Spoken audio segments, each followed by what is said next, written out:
Welcome to the Mindful Muscle Podcast. My name is Paul Klingen, and I'm your host. I'm a former advertising professional turned fitness coach where I use my E4 fitness method to help people with their training, nutrition, recovery, and mental performance. You'll hear all the different tips, tricks, and research that I use for myself and my clients to see results in those fields. I'll also bring on experts so that we can deep dive into specific topics. Ultimately, the goal is to help you take your fitness to the next level so that you can live the life that you want to live. So buckle up, take some notes, and let's roll. What's up, everyone? Welcome to the Mindful Muscle Podcast. Paul Klingen here, and this is going to be a really fun episode because I am simultaneously doing this with my TikTok community, and I'm doing live and going to be answering questions on this, assuming anyone pops in. This is my first live, so people might not say absolutely anything, and that's fine because it's the first time we're doing it and we're having a ton of fun with this new platform and trying new things out as a podcaster, as an entrepreneur, as a content creator, and it's really fun. So real quick, if you've been listening to me on my podcast, you've got to know me pretty well. What I would say is that you don't get to see me on the podcast, obviously, but I'm actually sometimes funny, believe it or not. Usually it's accidental, but that's where a lot more entertaining content goes. A lot more funny content's going to go. And so if you want to still learn, still be educated, I encourage you to follow me on TikTok. I'm pretty sure it's just Paul Klingen, Paulclingan. Got a few people joining the TikTok live right now, actually. Commander Wolf, love that. So what we're going to do is dive into 5 different ways that you can track weight loss and how those work for different people, who they're going to work for, who's going to do really well with those methods. And I'll say that I've used them all myself. I've used them all with clients to great success. But what you got to do is match the protocol, match the method to the person. But more than anything, you have to have some sort of accountability, and you have to have some way to track the weight loss that you're trying to achieve. If there's no tracking of the inputs, you're going to get random inputs. Random inputs is going to equal random outputs every single time. And for a lot of people struggling with weight loss, that's usually the first thing that they're missing is actually going to be a lack of structure. And a lot of people hear structure and they think discipline. They think, oh, this is going to be so rigid. But in reality, structure gives you freedom because it gives you a lane to be in, and then you have freedom to go and do the things that you want to do, have the foods that you want to have, go to weddings, go to birthdays, bachelorette parties. If you lack that structure, a really good analogy for this, if you have a budget, you're going to be much more likely to have money saved over to do whatever you want with at the end of the month. But if you're just willy-nilly spending every single day, you're at Amazon and Nordstrom and Foot Locker, and you're buying a bunch of different things, you're investing in Ethereum, and all of a sudden you're like, where'd my money go?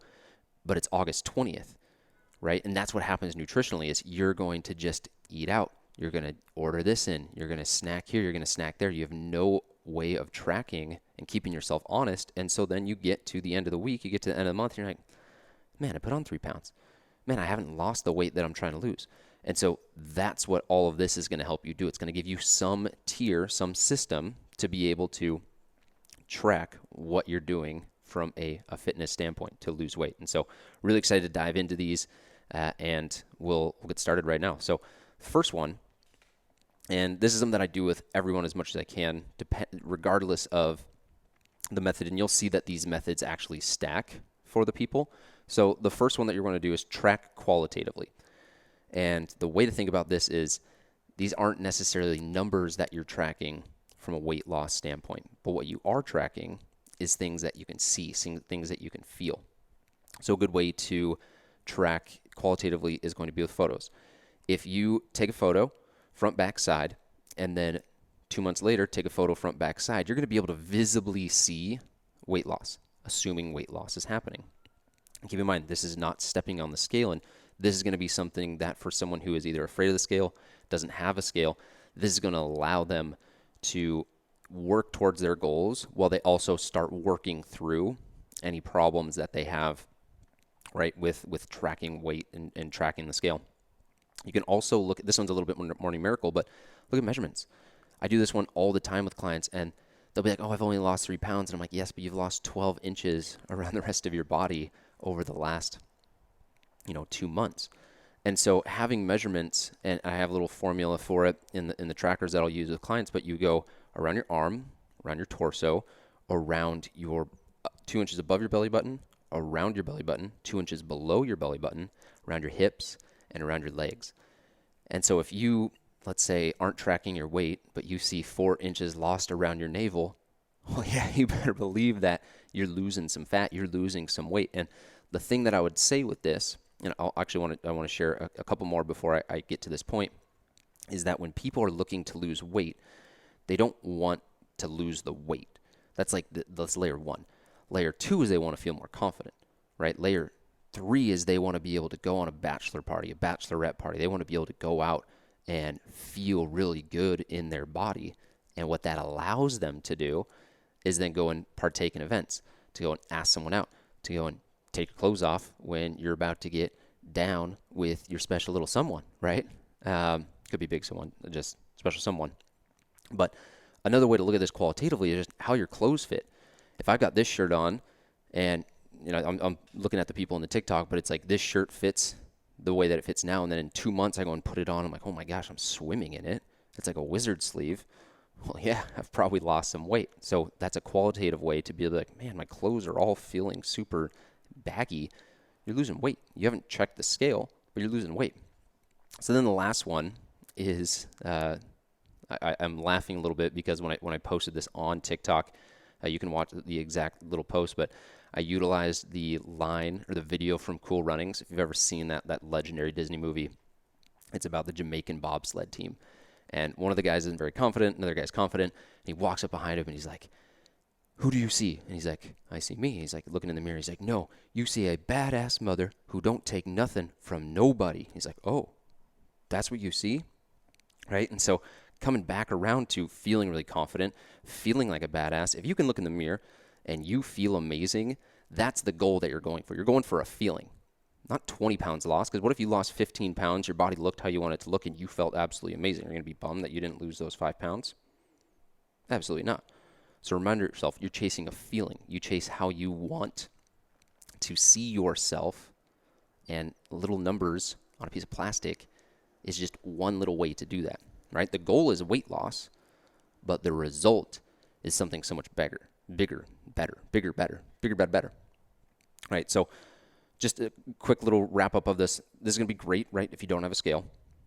If you are nervous about the scale, if it gives you some sort of anxiety or it triggers you in some way and you need to work past that, I would say it's something to definitely put on the top of the list to either see a therapist or see someone to work with, to be able to do some sort of exposure therapy or reframe and get to the point to where you can step on it, not judge yourself, and not feel this huge pressure of like, oh my gosh, I'm a terrible human being. You're not a terrible human being, right? Again, like I said, it's just a piece of plastic. But that said, with this tracking qualitatively, one of the limitations is you really don't know if you're losing weight. So you could do this for 2 months, and then this can kind of have some sort of buildup where for 2 months you're not tracking what your weight is, and then you go and check, and you're like, it's like this big like big buildup, right? And so that's a situation where maybe having more consistent check-ins or more consistent things is going to make it so that you don't have this 2-month buildup of like, oh my gosh, how did we do? Okay, so then the next one, this is number 2, tracking habits. So with habits, you're really looking at what are going to be the winning inputs. What are going to be the things that people that lose weight do on a daily basis? And if I can do those things every single day or track my ability to do those consistently, is going to lead to weight loss. So when you are trying to lose weight, there's going to be things that you want to do, whether you're tracking or not. One, I try and get everyone to have some sort of green smoothie in the morning, every single day. Every single day you wake up, you got your spinach, you got your kale, you got your fruit, maybe a little Greek yogurt, maybe a little water, almond milk if you want to mix it up. You got your protein powder so that you're getting the protein that you need in for the day and starting your day off good. And that's going to make you feel full. You're going to go the next few hours and not need anything to eat because you've started off with this really good habit. Are you drinking 100 ounces of water or whatever numerically we want to drink from a water standpoint? If you are, not drinking enough water, that's going to be one of the first things that you can do to address that. Water is going to help you feel a little bit more full. Water is going to keep you hydrated. Water is going to improve performance. Water is going to, improve bowel movements and digestion. So Get enough water. That's going to be one of the things that you can track and then see if you're doing it well. A 60-minute walk, and it doesn't have to be 60, but having some way to track non-exercise activity thermogenesis, which is just a big long way of saying the movement that you do outside of exercise and the calories that you would burn outside of just laying on the couch. So if you can go for a 60-minute walk and you track that every single day and you do that every single day, I can guarantee you that you are taking the steps necessary to burn extra calories. That burning of extra calories is going to help you lose weight. And if that's something that you do every day and you don't lose weight, I would also say that that's one of the best habits that you can get into from a mental health standpoint, being really mindful, getting really clear, and just getting out in nature, right? We're at our desks all day, we're inside all day. Go out, get some sun. And then daily movement, right? If you've got your yoga, you've got your workout, you've got your cycling, you've got your strength training, whatever it is that you're doing, having a way to say binarily, did I do this, did I not do this? And then if you've got a big sheet of paper, think about it like either a Google Doc or a big sheet of paper that you have up on your wall. I got a wall right behind me. And on it, you've got your 4 or 5 habits that you want to do every single day. And if those, let's say we got 5 habits, that's 30 days, 150 squares, for example. So you go and cross off those 150 squares, well, you better believe that you've got the inputs necessary to be losing weight. We got some people saying hi in the TikTok. What's up, everyone? But when you go and have those inputs, that people that lose weight, people that are winning, when they're doing really well, when they focus on those winning inputs, you're going to have the outputs that you want. So then the thing that I would say with this, where it's great, is that you're focused on the process. You're focused on the things that are going to help you go and be successful from a weight loss standpoint and really just an overall health standpoint and longevity. But obviously a limitation, again, is you really don't know. You don't know what it is that your weight is saying. You have no way to know. You could be doing everything right. You just need to make a slight little adjustment from a nutrition standpoint, from an intake standpoint, that would then get you into a calorie deficit. Because again, that's going to be what's most important when you're looking to lose weight. So then from there, you got 1, 2, track qualitatively, track habits, and then stepping on the scale. And this is actually one that I had a client do. My dad, actually, to be fully transparent, my dad did this, and he's now lost, I think, 35 pounds since February. And all he's done is every single day wakes up, and every time you weigh yourself, always try and do it in the morning. First thing, you wake up, go to the bathroom. It's going to be as apples to apples every single time when you wake up. You go step on the scale, boom, step off, measure it, track it somewhere, and then the next day, boom, see where it's at, boom, see where it's at. Over the course of 30 days, you'll be able to chart it out and be like, okay, it was going up, it's going down. Then he'll go back and look, and this is what he was doing. He would go back and look at the day before and be like, what was I doing? Was I, snacking on a charcuterie board? Was I having a pretty good plant-based meal? Was I having, adequate protein? Was I doing whatever it is that I needed to do to keep the ball rolling? And I would say that this one works better if you don't have, or I guess if you have a lot of weight to lose, because as soon as you have 5 to 10 pounds to lose, you need a little bit more like specific strategies and specific tactics to get you to there. And that's where tracking is going to be a little bit more helpful. But this is absolutely something where it's like you step on the scale, boom, step on it the next day. And after a week, if it was at 230, and then at the end of the week, it was at 228, you lost 2 pounds. At the end of the month, if it's at 220, you've lost 10 pounds, right? And I think that's something that people overcomplicate. They over analyze what's going on. And I'll use this as a quick little metaphor. It's like if you're trying to save money and you go and look at your bank account a month later, you either save money or you didn't. And it's hard to know exactly what was causing you to save money or what was causing you to spend more. That's where, and we're going to get to this, tracking is a little bit more helpful. But the biggest thing that people miss is accountability. It's really easy to lose track of where you're at if you never go in and check in. We've all been there on Monday morning, right after going out and having like a crazy weekend. We're just like, oh, really don't want to check my bank account, right? We've all been there where we go and step on the scale Monday morning. We're like, oh, man, I really don't want to step on the scale. But you have no way of knowing where you're at unless you go and track it, unless you go and see like what it is that you don't want to see. But as soon as you are it's in front of you and it's something that you're aware of, then you have the awareness, then you can take a strategy, then going and applying that strategy with action is 100% going to change your situation. But the more that you can keep that in front of your awareness and in front of your focus, the better you're going to be at seeing results with it, right? If you just go and plead ignorance, if I don't look, it doesn't matter. And this is one that I'm actually going to challenge everyone on the TikTok, on the podcast. Saying that it doesn't matter is one of the biggest lies that you can tell yourself, because regardless of what you want to believe or the story that you want to tell yourself, it does matter. And you can take your hat off, you can take, your jersey off, you can take, whatever it is that you want to metaphorically think of as throwing in the towel and be like, you know what, I'm done, I'm not playing anymore.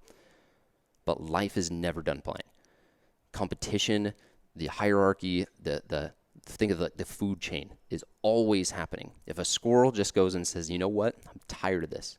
I'm tired of climbing trees and looking for nuts. I don't want to play this game anymore. I'm done. And it just goes and sits at the bottom of a tree. Guess what? The fox is still playing the game. Fox is going to go eat the squirrel. It doesn't matter that the squirrel said it doesn't matter because other people say it matters. So how does this apply to your life? If you're going to go and say, you know what, it doesn't matter. Well, it does matter. Your arteries, your heart, your organs, your liver, it matters to them. They're not quitting. They still have to go and do all the things that organs have to do despite you putting on 30, 40, 50 pounds of fat around them. That matters. You don't think that it doesn't matter to your significant other if you go and completely let yourself go? Do you think that they would like it a little bit more if you took care of yourself? Do you think it would be a better example and it would matter to your kids more if you took care of your health?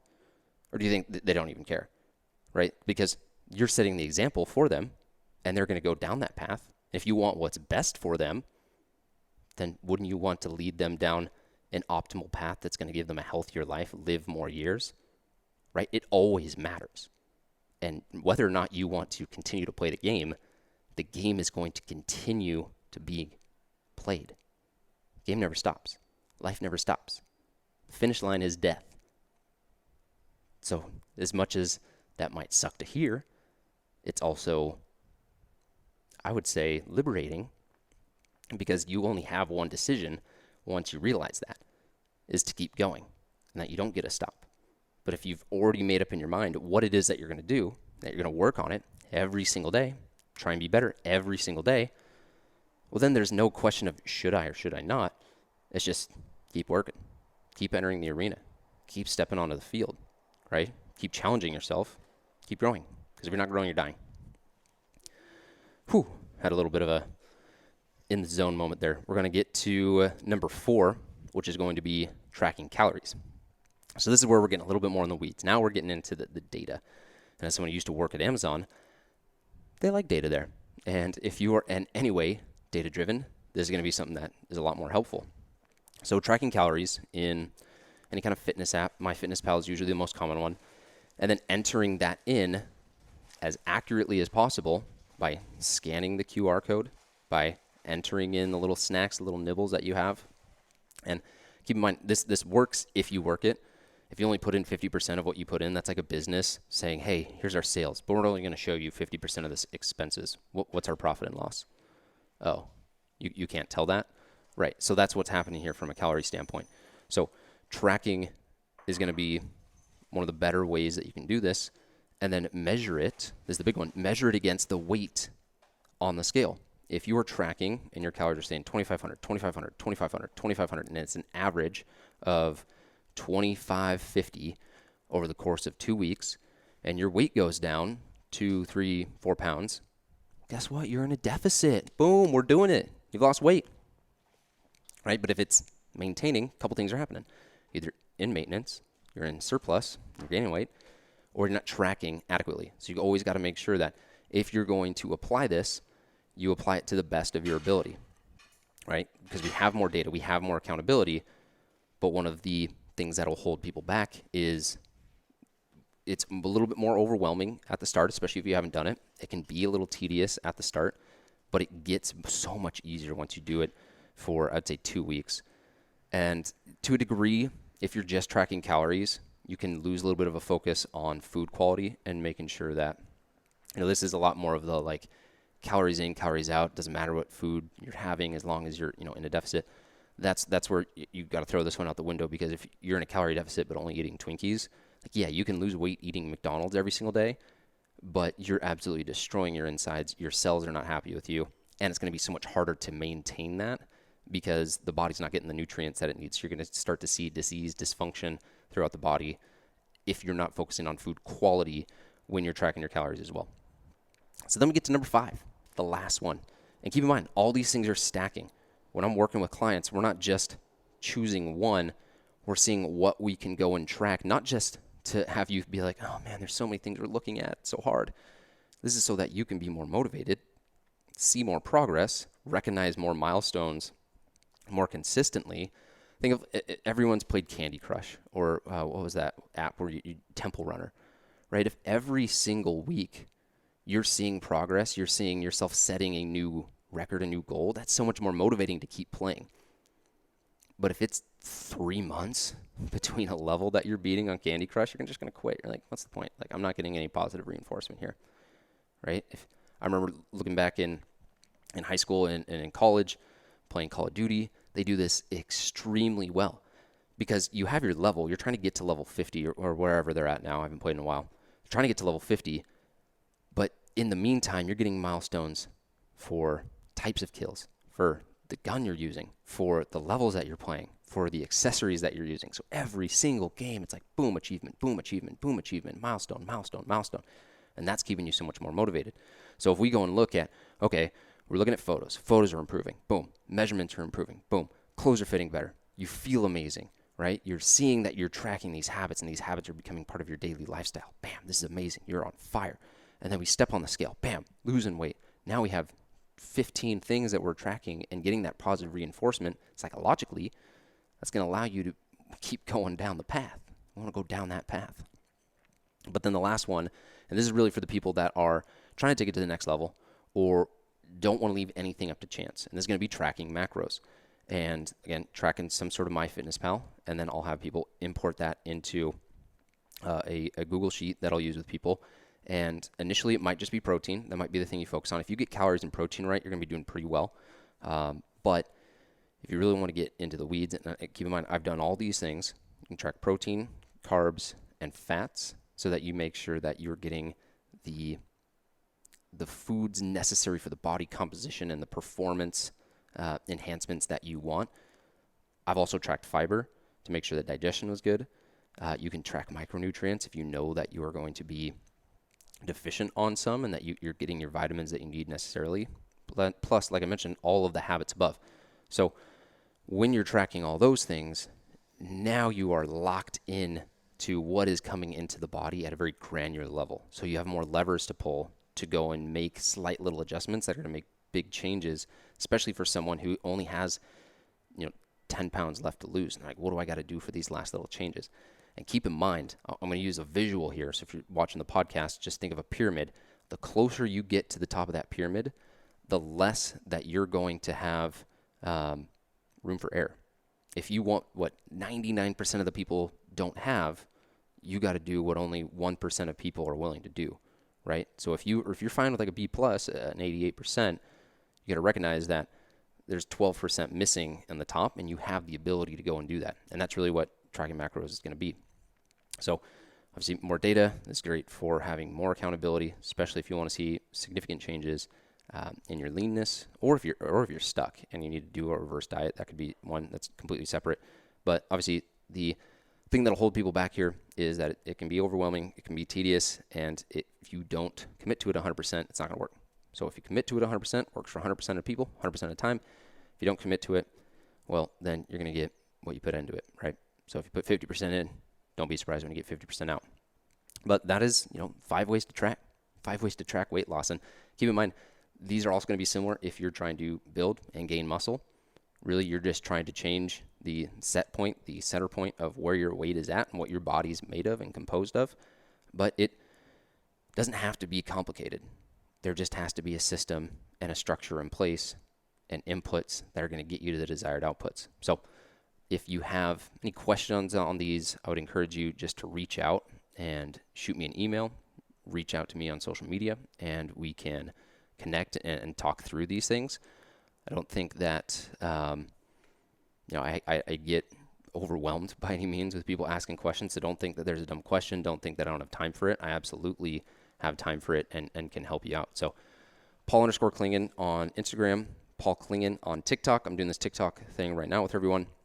And then if you want to reach out to me on email, I got a new email. So it's paul@elementalcoachingproject.com, elementalcoachingproject.com. Website is elementalcoachingproject.com as well. If you enjoyed the podcast, be sure and share it with someone that you feel like could get something out of this, really breaking down a really common problem for a lot of people. But then the other thing that I would say is that if you get something out of it and want to leave a 5-star rating and review, would appreciate that as well. But I'll catch you guys next time on the next episode of the Mindful Muscle Podcast. Thank you for tuning in. Go have an awesome rest of your day.